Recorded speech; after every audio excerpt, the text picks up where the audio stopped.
Hi, Gerhard Bloom here, once again, looking at the tyranny and the delusions of the social justice movement. So today I'd like to look at implicit bias training and racial sensitivity training. Without question, implicit bias training is utter nonsense. Implicit bias training, that is actually counterproductive. It fosters resentment, racial resentment, and acute awareness that that other person is a member of a different tribe than I am. This is dangerous, divisive, and it's toxic. And the implicit bias test, I discuss this at length. The scientific literature on it is clear. It doesn't purport to show you what it purports to show you, right? It purports to show you that there are biases that you are unaware of. You're racist, but you don't know you're racist. In fact, a number of studies reveal that this is absolutely not the case. Check out my book. I may drop another podcast or YouTube video on this just to show you how nonsensical the entire thing is. So at any rate, let's get rolling. So I'm afraid I'm going to have to consult my notes just so we can keep the argument coherent. So in her work, The Authoritarian Dynamic, Karen Stenner found that well-meaning programs celebrating multiculturalism and racial awareness might aggravate more than educate, might intensify rather than diminish intolerance, right? That's a quote from her. So these programs intensify racial division, right? So, and this is exactly what one study found in 2016, right? A study of 830 mandatory diversity training programs found that participants reported increasing animosity towards other groups after the training. There's a study, Rock and Halverson, 2017, right? Should you find this at all surprising, right? Evolutionary psychology and countless studies have demonstrated the human animal is a tribal species, right? With an ingrained disposition towards polarizing in antagonistic camps, right? And this happens easily on the basis of the most arbitrary and trivial differences. This is from the social theorist, Nicholas Christakis, in his highly acclaimed and rightly acclaimed 2019 book, Blueprint, The Evolutionary Origins of a Good Society, right? Diversity and implicit bias training serves to highlight differences, right? It fosters the appearance of preferences. And you see that very clearly in this critical race theory racism, right? Blacks are oppressed. They have some built-in grievance against the white employee beside them. They were never slaves, the black individual, and that white person never owned slaves, right? But no, you're implicitly racist, you're supporting institutions of racial oppression, absolute poisonous nonsense, and once again, it breeds animosity and fosters division, right? I suspect that this is exactly what leftists want. In fact, I know this is exactly what they want. This is cultural Marxism. They want to polarize groups into these tribalizing identities to overthrow the system. It sounds deeply conspiratorial. It is not. Critical race theory, as I mentioned before, is an elaboration in the racial sphere of critical theory. Critical theory is a Marxist theory, cultural Marxist theory, and it's splintered into critical race theory, critical legal studies, critical gender studies. When you hear the word critical, this should be a clue to you. This is Marxist nonsense. It is not at all theoretically critical. It's toxic nonsense, and it's demonstrably false, as I prove in my book, Deconstructing Social Justice, right? So rather than seeing individual co-workers as fellow individuals, people are easily read into these ethnic or racial subcategories. And this is exactly the sort of environment we would design if we were wanting to foster ethnic polarization, racial polarization, and hostility. And it is doing exactly that. Carol Swain, brilliant scholar, black, came up tough, talks about this phenomenon in the New White Nationalism. The New White Nationalists love this language, right? Because it's polarizing and dividing people.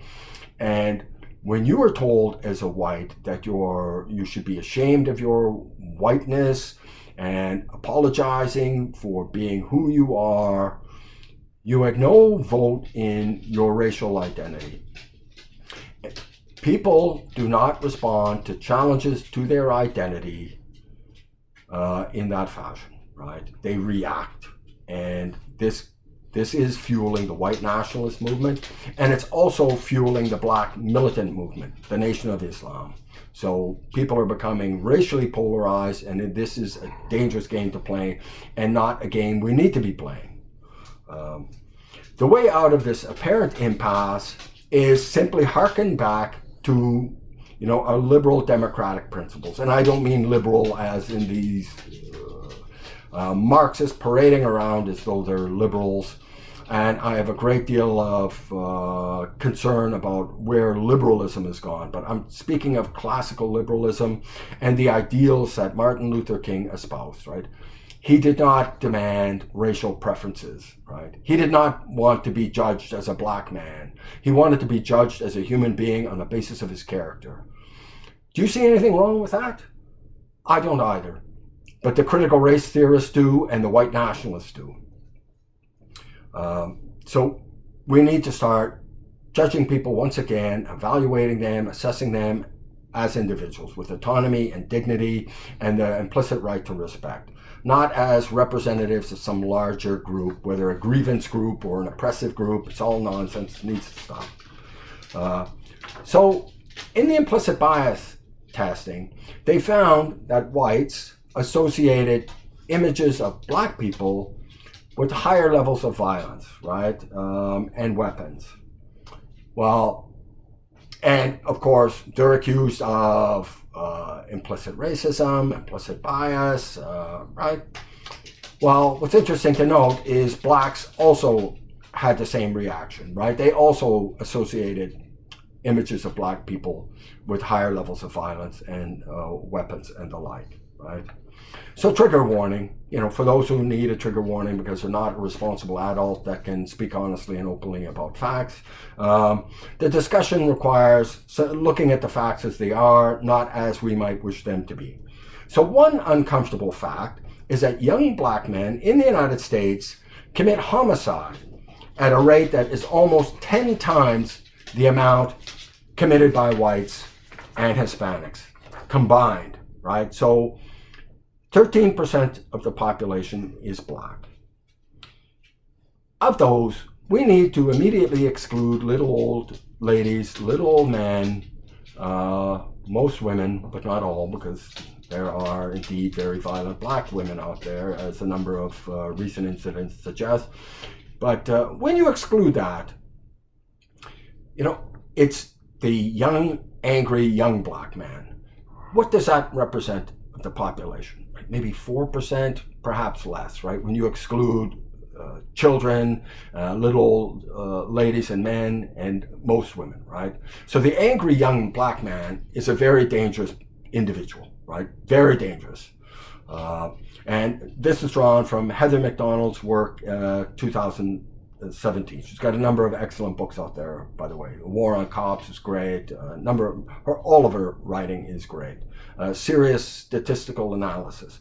So 10 times the combined rate of whites and Hispanics. That's the homicide rate, right? Committed by blacks. Overwhelmingly young black men, right?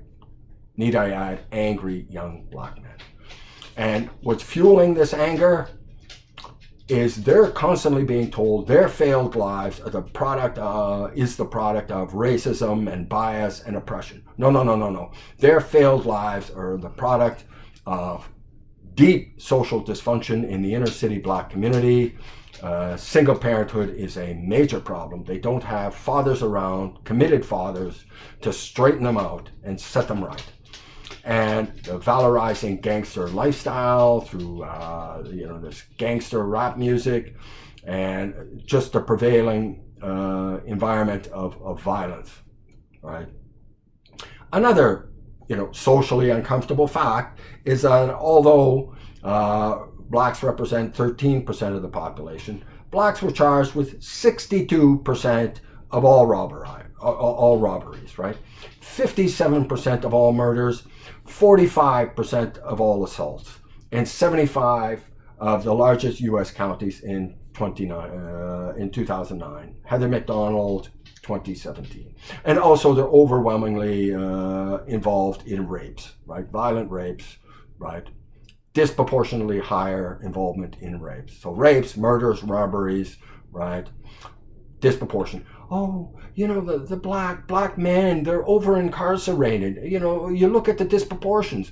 Well, when you look at the disproportionate involvement in violent crime, there's no mystery as to why more black men are in jail. And it's a deep, deep misunderstanding to think, black men are casually thrown into jail and prisons.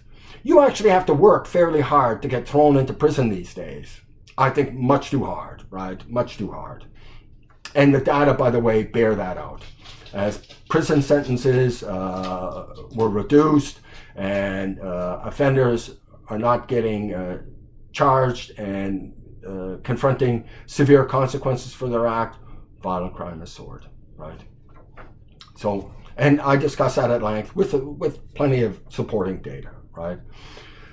So I don't want to go into the entire etiology of why the overwhelming involvement in the black community, young black men. I do explore this at length in my book, but let's move on here, right? So acknowledging these differences in polite society is now unthinkable, right? You're a racist for merely suggesting that we look at the facts here. We look at the facts. You look at the facts, look at the evidence, and oh, you're a racist, right? No, I'm not a racist, and facts are facts, right? The truth is what continues to exist even when you don't believe it, right? I forget who I pirated that from, but it's a good one, right? So even to admit this to yourself can be shame-inducing, right? Well, imagine for a moment now, you are walking down the street in a large metropolitan area in the United States, right? Up ahead, you observe a group of young black males. They're approaching you. They're wearing clothes widely associated with urban youth gangs, right? Regardless of your ethnicity, your race, or your gender, you are likely to respond with all the discomforts associated with a heightened nervous system response, right? These feelings are likely to persist regardless of how strongly you wish to disavow them, right? Oh, you don't want to be a racist, so you're telling your body, oh no, everything's okay. But you look up ahead and you see these young men approaching you, right? Now, these feelings constitute your body's awareness of a potential threat. Evolution has hardwired us to be sensitive to threats. And in the battle of accuracy, right, we adopt an inclination to favor caution, right? We accept the cost of false positives over a strategy of minimizing false negatives, right? To put this in more clear terms, you're walking in the woods, you step on something, you flinch back, and it's a snake. No, not a snake, it's a stick. Before you even thought potential snake, your body reacted for you. And after the fact, you think, oh, I thought it was a snake. Imagine for a minute, you're walking through the woods and you step on something, you think, oh, no, just a stick. No, it's a snake and you're going to die, right? So your body, we are hardwired evolutionarily to favor these false positives, notwithstanding the minimal cost, right? You jumped out of the way when you didn't need to, but you're still alive and you carry on, right? So we are creatures of evolution, and minimizing the false negatives, right? Or sorry, accepting the false negatives and minimizing the false positives to the greatest extent can. The reverse, our ancestors who adopted the alternative strategy, accepting the false negatives, they died, right? They died. So no, we're not wired that way. One false negative could prove deadly. So false positives, however, typically no more costly than some brief and unnecessary panic. And it is, and I acknowledge this, an unfortunate reality that many young black males, honest, friendly, law-abiding, they may initially appear on our radar as potential threats. Isn't that racist? It's not racist, right? Given the disproportionate involvement in young blacks in serious violent crime participation, it's prudence. You're stupid to believe otherwise, right? And it's an evolutionary reaction that many people possess. You know the race baiter, Jesse Jackson, right? Oppression, oppressive white systems of power, blah, blah, blah. This is from Jesse Jackson himself, right? This is a quote. "There is nothing more painful to me at this stage in my life than to walk down the street, hear the footsteps, and start to think about robbery," right? Then I look around and I see someone white and I feel relieved, right? So Jesse Jackson has the same reaction I would have, same reaction you would have, unless you're lying to yourself, right? If you're not racist, you will allow someone's personal character to manifest itself to you. You will then treat this person as you would anyone else, regardless of how unfair your initial reactions may have been, right? And this reality will not change, right? It won't change by virtue preaching, right? It will change when the underlying reality that's motivating this response changes, which means that black violent crime declines by a magnitude of 10, right? Tenfold reduction. People are going to stop having this initial reaction, right? So we can't pretend that the young black males, particularly when bearing all the signifiers of urban gang culture, don't represent real grounds for exercising extra caution. And part of this explanation of the disparity in violence is the persistence of a culture of honor within the inner city black community, where in the inner city black community, very minor slights or signs of disrespect can involve lethal violence, can result in lethal violence. So, and it's not accidental, right? You have honor culture and a culture of dignity. In a culture of dignity, this has gone too far too, the whining to authorities and all of that. But you have self-esteem grounded in your professional achievement, and somebody says something disparaging to you, you just write it off because this person's assessment of you doesn't mean anything because they're nobody to you. But in the inner city black community, this is a product of the environment they're in, and if you lack wealth and status, your reputation is everything. Because remember, we are young men, I'm no longer a young man, sadly, but competing for the esteem of young women, right? Now, if somebody disparages you or slights you or embarrasses you in this environment, you drop in that social hierarchy. It is your reputation. You have very little else, right? You have very little else in these environments, and the culture of honor requires you to redress that grievance, that slight to your dignity, because otherwise this person is now ahead of you on the social hierarchy, and the young woman that was looking at you with some interest, she's now looking at him. So this logic plays out in the impoverished, dysfunctional white communities as well, right? This has been tracked by numerous theorists, right? Cultures of honor, cultures of dignity. right? So this fact, this analysis explains why, and this implicit bias test, you may initially more quickly associate pictures of black people with weapons and violence than you would with white people. It's not demonstrative of any deep underlying racism on your part, right? It is just not. Check out my book, Deconstructing Social Justice. I look at the implicit association test. It is simply social pseudoscience, and this mandatory implicit bias training is utterly counterproductive. It's not a waste of time. It is producing the very thing it purports to be confronting, which is racism and racial bias, right? It is fostering it. And corporations know this. But corporations lack the courage to tell their employees who are aggravating for this stuff it's counterproductive, because they will be accused of fostering environments of racial hostility when what they're trying to do is stop this environment. So they force you to endure this pseudoscientific nonsense, right? Anyways, I do hope you'll check out my book, Deconstructing Social Justice. It's available on Amazon. Not important because I wrote it. I wrote it because the issues could not be more important. Thank you so much for your time. Please drop a thumbs up. Thank you so much. Bye-bye.